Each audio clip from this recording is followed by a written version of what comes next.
గోర్బోలి భాష 8వ షెడ్యూల్లో చేర్పించాలని చెప్పేసి ఎన్నో సంవత్సరాల నుండి మా లంబాడి నాయకులు కొట్లాడుతున్నారు.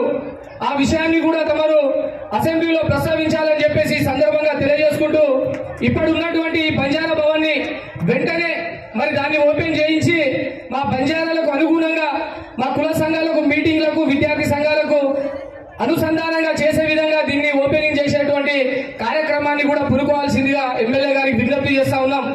గతంలో గత పాలకులు ఇదే సేవాలాల్ రోజున ఏ రోజైతే మరి బిఎల్ఆర్ గారు విగ్రహాన్ని తీసుకొచ్చేటువంటి క్రమంలో ఎన్ని అక్రమ నిబంధనలు పెట్టినా కూడా ఈ రోజు అదే ఎవరైతే అక్కడి నుంచి పంపించినటువంటి వ్యక్తులు ఉన్నారో ఈ రోజు అదే విధంగా ఈ యావత్ గిరిజన జాతి ఈ రోజు ఎమ్మెల్యే గారికి గౌరవించే విధంగా మరి ఈ రోజు అతనే ఇక్కడ చైర్మన్ గా ఈ రోజు వివరించినటువంటి తీరు చాలా శుభ పరిణామం.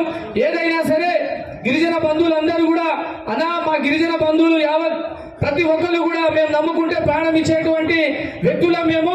ఈ రోజు యావత్ గిరిజన జాతి ఈ రోజు మీరు గెలిచింది కూడా గిరిజన జాతి ఓట్లతోటే. ఈసారి కాదు ఇంకోసారి కూడా మీకు అండగుంటాం. మా గిరిజన జాతి పక్షాన మీకు రుణపడి ఉంటామని చెప్పి ఈ సందర్భంగా తెలియజేసుకుంటూ